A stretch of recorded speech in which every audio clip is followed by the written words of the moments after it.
Hello everyone, this is James Johnson, and I am back with another review video. So this will be Total War, Thrones of Britannia. And I have to say, I'm a bit confused by a lot of the Steam reviews and a lot of the information that I've seen and read online in regards to this particular title.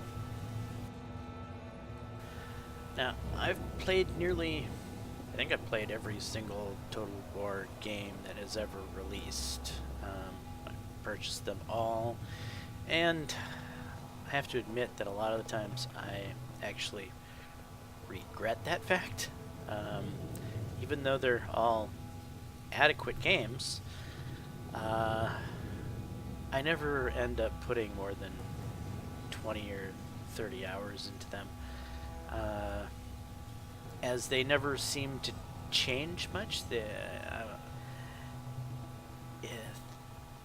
If anything, you know, it's just the same thing respun over and over and over.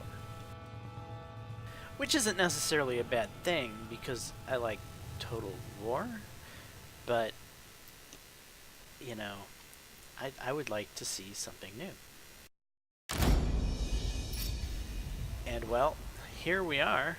I'm playing Total War Thrones of Britannia, and this really feels like something new. I like the changes that they've made. I quite adore the changes they've made, to be honest. So we've gotten rid of the annoying diplomats and spies and things that weren't really of any use, and we've given more gusto to the game by increasing your family again. So, I guess we have to get the whole Total War lineage out of the way, shall we? So my favorite Total War game was Total War Rome, the original one. That was the best Total War game for me, was Rome, number one. I loved Rome. Rome was amazing. And one of my least favorites was Shogun. I'm not a big Shogun fan. So, right there, we already know what Total War subsect I fall into, which is not, isn't going to agree with a lot of people who love Total War. And I think that's because I prefer an economic game. I prefer diplomacy. I prefer family history. I prefer complex systems. I mean, we've got decrees that we can act in this game now. We have, well, we've always had objectives, but the economy's improved so much in this particular rendition over others. The diplomacy, in fact, it feels like an improvement. I don't know what it is about the diplomacy, but it's the first time, even better than Total War 1, it's the first time I felt like diplomacy actually is something in a Total War game in this particular rendition.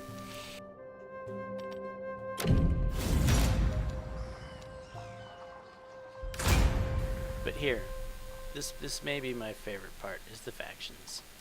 Having this family tree, having it mean something, having the influence factor that goes into this, the estates, the loyalty of your generals.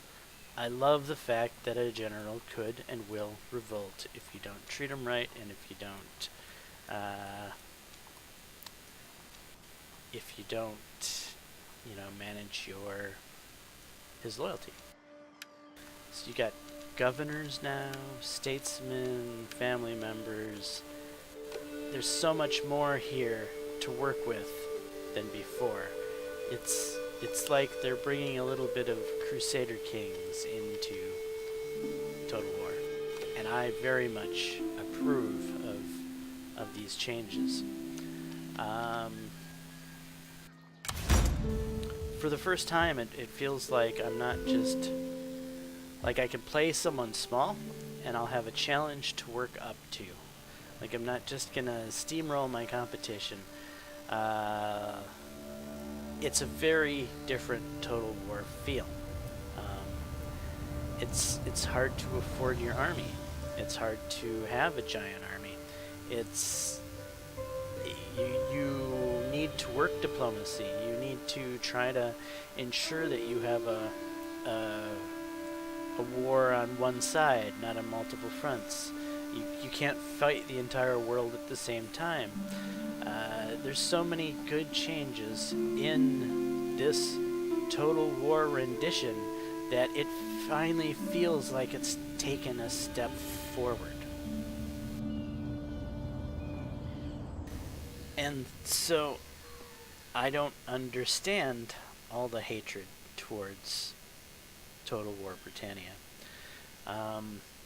I was just going to skip Total War Britannia. I was going to completely bypass it and not even bother getting it because, you know, it's like the third Total War game that's released in so much as a year or something, and it was just like the other ones were meh, and I was just going to save my money and not get this one.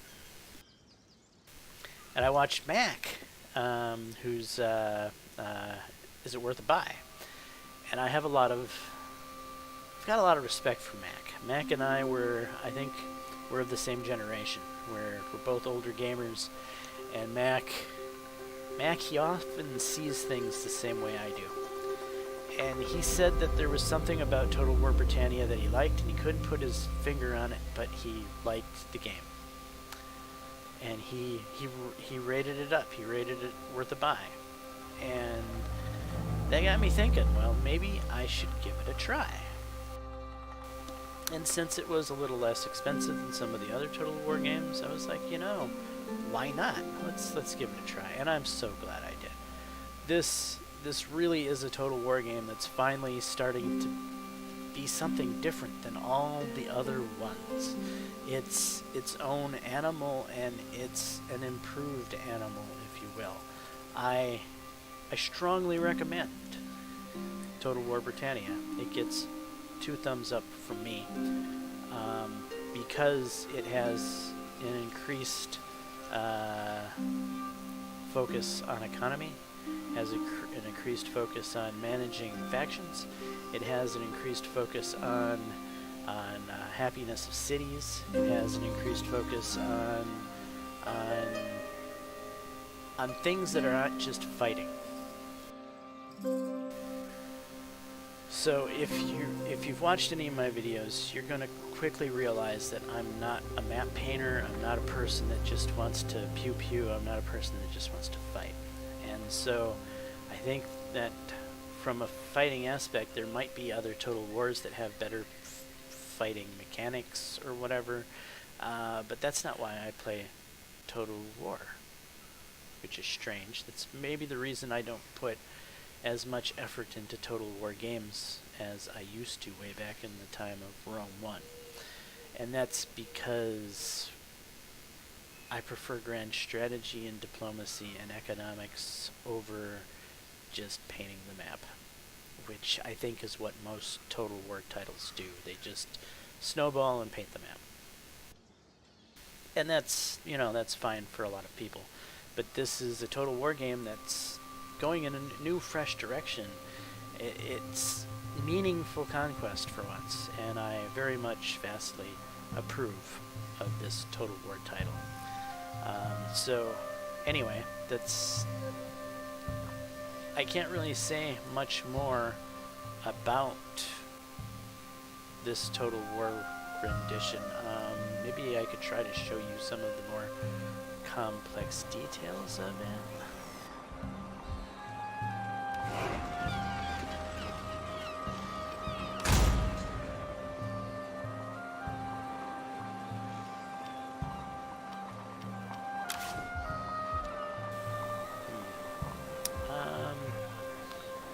So you have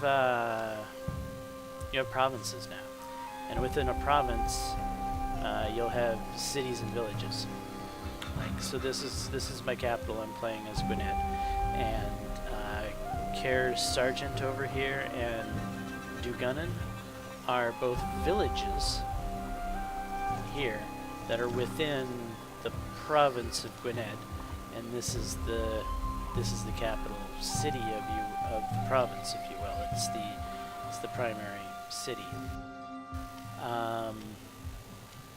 If we go over to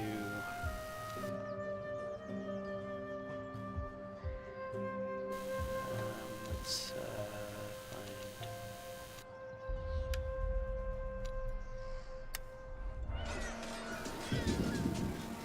So here's Mena, which is the Isle of Man.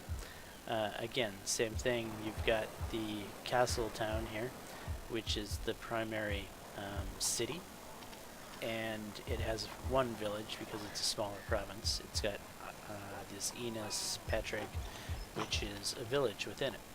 Now, people can own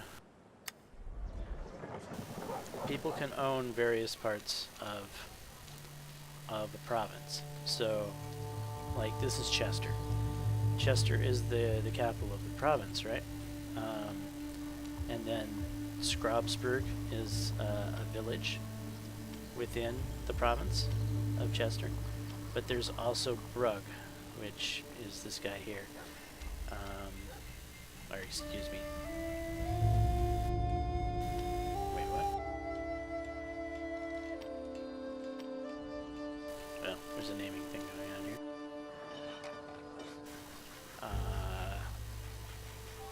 Stock. Right. But, oh, that's probably not the province. Oh, here it is, Brugg. Okay, so this is the part of the province of Chester that I don't own. It's owned by another faction. So it's interesting that you can break up the factions into the minor village portions and the important city portions, and that actually can cause some economic issues. If you look at Offa has a little bit of some problems at first when I got it in being able to afford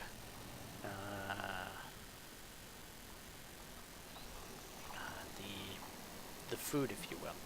So food is a very important resource inside of this game, and oftentimes a lot of the food that you may need for your province is going to come from one of the outlying villages. So you'll tend to, usually in some of the bigger provinces, have a village that's kind of more specialized around farming, and then another village that it seems to be specialized around production, as you see here in Chester. I happen to have the production, but I don't have the one that specializes in the food. I have not conquered that yet, as I have not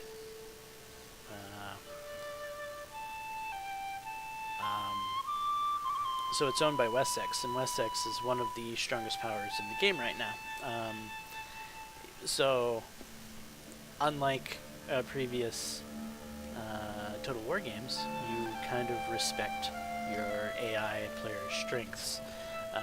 Wessex is a powerhouse, and it would be foolish of me to attack them right now because I just don't have the power to deal with Wessex. While I would love to have that village, you know, that's just something I'm going to have to deal with not having till I can, you know, eventually push the boundaries with Wessex through conquest. I need to find my meals elsewhere on smaller factions that are easier to eat. So in the first time in a Total War game, as far as I'm concerned with, I'm actually making tactical decisions about how I'm going to conquest and who I'm going to go after, because in every other Total War game, you don't care about that. you just attack them all because it's the AI, and you'll always win because diplomacy doesn't matter. It's a useless focus in most Total War games because the player just crushes everyone, and you can become so infinitely strong overnight that the game just turns into a snowball effect where you go and you conquer the world. Thankfully, this is not a Total War game that's like that. And I think that's that difference, that change in the dynamic of Total War is refreshing and awesome. I think it's a good thing, but I also think it's much of what's causing the current uproar of people disliking this game. And I don't know about you, but I prefer a challenge. I prefer a game with meaning and thought-provoking intellectual need to actually think about something than one where I don't have to think, where it's easy mode. So I give Thrones of Britannia 2 big thumbs up, and I thank them for taking the Total War franchise in a better direction, a stronger direction, a more thought-provoking direction. And if you've seen this video, and you're on the fence about playing or getting this title, I strongly suggest you do get this title. This is the best Total War game since Total War Rome 1. And if you know, there's not much more I can say about it. So I'm just gonna let this video end now. I appreciate everyone who's taken the time to watch this video. If you like it, please leave a like. And until next time, peace.